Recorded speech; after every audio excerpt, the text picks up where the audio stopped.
Hello students. So today we will learn IUPAC nomenclature of an organic compound. तो इस video में हम discuss करेंगे इंट्रोडक्शन टू IUPAC nomenclature और अपना सेकंड टॉपिक होगा IUPAC names of straight chain alkanes और फिर हमारा लास्ट टॉपिक होगा इसमें that is IUPAC names of branch saturated hydrocarbon. इसके यहाँ तक तो इस वीडियो में हम लोग सिर्फ इतना ही सीखेंगे, उसके बाद आगे का जो होगा वो हम लोग नेक्स्ट वीडियो में स्टार्ट करेंगे। Okay, so let's start with introduction. With the rapidly growing number of organic compounds with increasingly complicated structure, it becomes difficult to name them. Some confusions can be created when the same compound is named differently. In due course of time, International Union of Pure and Applied Chemistry (IUPAC) was founded in 1919. And a systematic method of nomenclature for organic compound was developed under its banner. This system of nomenclature is accepted and widely used all over the world. Today, this system gives the unique name to each organic compound. तो इस paragraph में हमें simply ये बताया गया है कि जैसे जैसे ऑर्गेनिक कंपाउंड बढ़ते जा रहे थे वैसे वैसे उनका नेमिंग करना डिफिकल्ट होता जा रहा था और बहुत बार ऐसा होता था कि सेम स्ट्रक्चर का डिफरेंट नेम दे दिया गया। सो बहुत सारी कंफ्यूजन क्रिएट हो रही थी, तो इसलिए आईयूपीएससी को फाउंड किया गया इन 1919 ओके। और ये नोमेनक्लेचर का जो सिस्टम है वो वाइडली एक्सेप्ट किया गया ऑल ओवर दी वर्ल्ड में।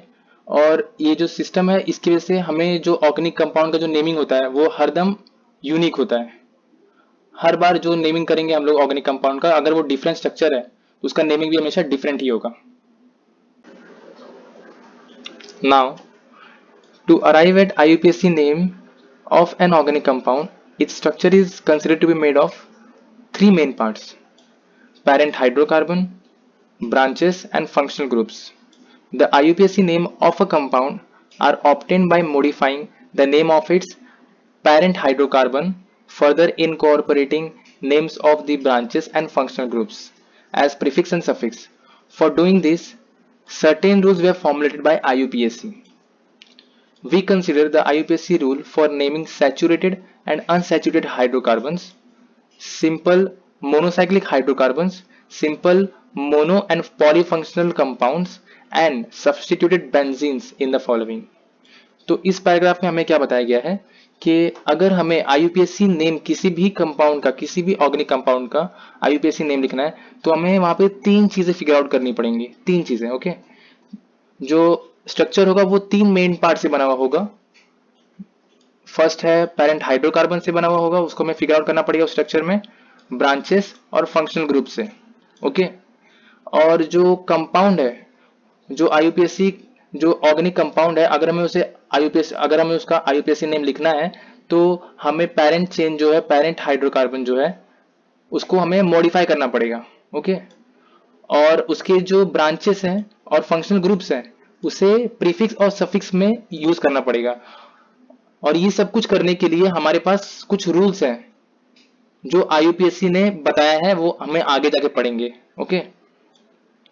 और लास्ट में क्या है, आईयूपीएससी के जो रूल्स हैं उनको कंसिडर करके हम saturated and unsaturated, that is single bond and double and triple bond respectively, simple monocyclic hydrocarbons and simple mono and polyfunctional compounds and substituted benzene का नेमिंग कर सकते हैं, okay. Now let's move to our next topic, IUPAC name of straight chain alkanes. The homologous series of straight chain alkanes forms the parent hydrocarbon part of the IUPAC names of aliphatic compound. The IUPAC name of the straight chain alkanes is derived from the number of carbon atoms it contains. Table 14.6 gives the list of the IUPAC names of first 20 straight chain alkanes. It may be noted that the stem name of first four members are accepted as their IUPAC names.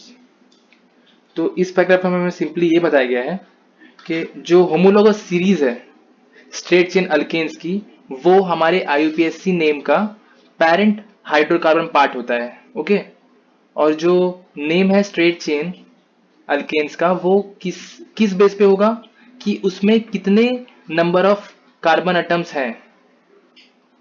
For example, अगर आप यहाँ पे देखेंगे ये example, ये आपको at least 10 तक learn होना चाहिए पहले तो, बहुत ही इजी। जैसे ये मीथेन है, यहाँ पे कार्बन कितने हैं, single carbon, that is methane. अगर डबल कार्बन हुआ तो इथेन, और जब 3 कार्बन हुए तो प्रोपेन। तो ये सिंपली आपको 10 तक लर्न करना है, बस इतना लर्न कर लेंगे तो इतना हमारे IUPAC के लिए इनफ है। और ये आप 2-3 बार एक बार ट्राई करेंगे, लिख कर के याद करेंगे तो ये हो जाएगा simple. Methane, ethane, propane, butane, pentane, hexane, heptane, octane, नोनेन and decane, बस इतना ही आपको याद करना है। उसके बाद फिर हम लोग आगे देखेंगे किस लिए जरूरी है इसको लर्न करना, क्योंकि ये हमारे IUPAC के पेरेंट नेम जो होगा, जो हमारा पेरेंट चेन होगा, उसका नेमिंग यहीं से होने वाला है कि उसमें कितने नंबर ऑफ कार्बन होंगे, उस बेस पे हम उसका नेमिंग करेंगे। तो वो हमेशा इसी पे डिपेंड करेगा। Now our next topic, IUPAC names of branch saturated hydrocarbons. Okay, तो पहले तो मैं ये बता देता हूँ आपको कि सैचुरेटेड हाइड्रोकार्बन मतलब कि वो हाइड्रोकार्बन जिसमें सिर्फ सिंगल बॉन्ड होगा। ओके, ऐसा स्ट्रक्चर ऑफ ऑर्गेनिक कंपाउंड जिसमें सिर्फ सिंगल बॉन्ड से वो ऑर्गेनिक कंपाउंड बना हुआ होगा, उसमें डबल और ट्रिपल बॉन्ड नहीं होंगे। अगर डबल और ट्रिपल बॉन्ड होंगे then it will be unsaturated hydrocarbon. The branches और the side chains in saturated hydrocarbons are alkyl groups और अल्काइल सब्स्टिट्यूएंट्स। जो ब्रांचेस होते हैं ऑफ सैचुरेटेड हाइड्रोकार्बन के जो ब्रांचेस होते हैं वो या तो अल्काइल ग्रुप्स होंगे या तो फिर अल्काइल सब्स्टिट्यूएंट्स होंगे।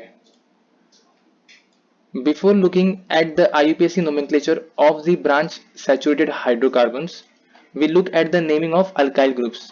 तो IUPAC नेमिंग करने से पहले हम लोग पहले क्या देखेंगे कि अल्काइल ग्रुप की नेमिंग कैसे करते हैं, और ये बहुत ही सिंपल है। Alkyl groups and alkyl groups may be a straight or branch chain.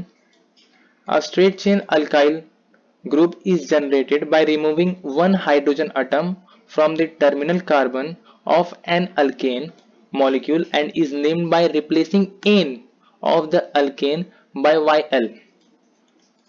Some straight chain alkyl groups are listed in the table।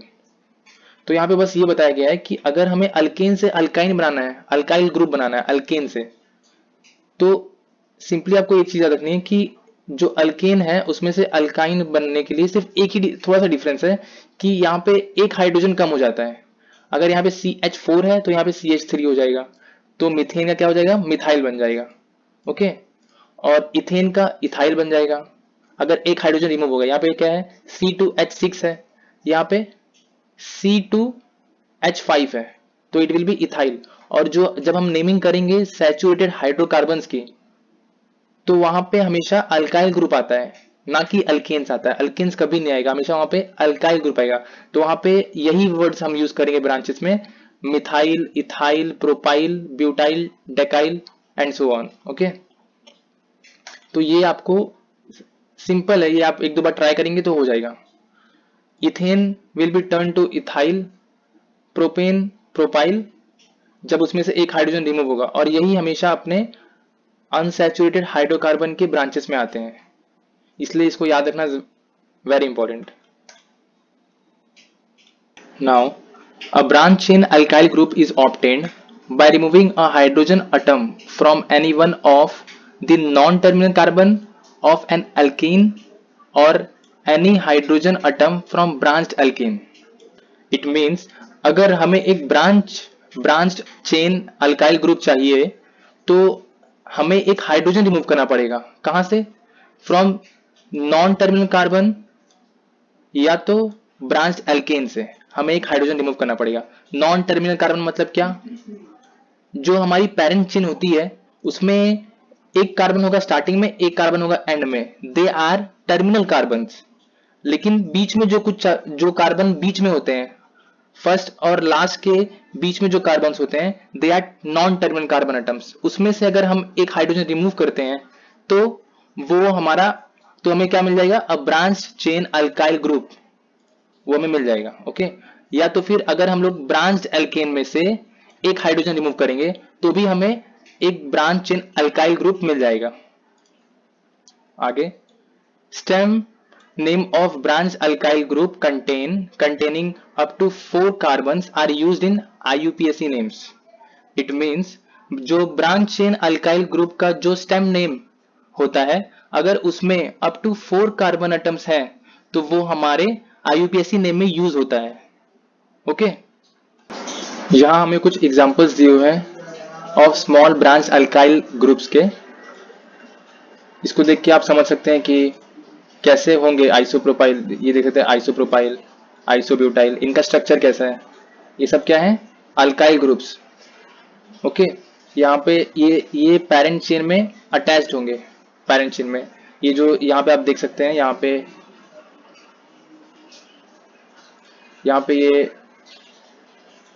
यहाँ से, इसका क्या मतलब है कि ये ब्रांच यहाँ से जॉइंट है पेरेंट चेन से। पेरेंट चेन ऐसा यहाँ पे होगा, उससे ये जॉइंट होगा। और इस सेकंड वाले केस में, आइसोब्यूटाइल केस में, यहाँ पे होगी पेरेंट चेन और ये एक ब्रांच में होगा। ये वाला पार्ट ब्रांच में होगा। ओके, और यहाँ पे आप देख सकते हैं सेकंड कार्बन पे है तो ये सेक ब्यूटाइल, और ये यहाँ पे आएगा हमारा पेरेंट चेन। ओके, और एज इट इज यहाँ पे हमारा पेरेंट चेन आएगा और ये ब्रांच में रह जाएगा। ये वाला पार्ट, स्मॉल पार्ट, ये ब्रांच में आ जाएगा। ओके।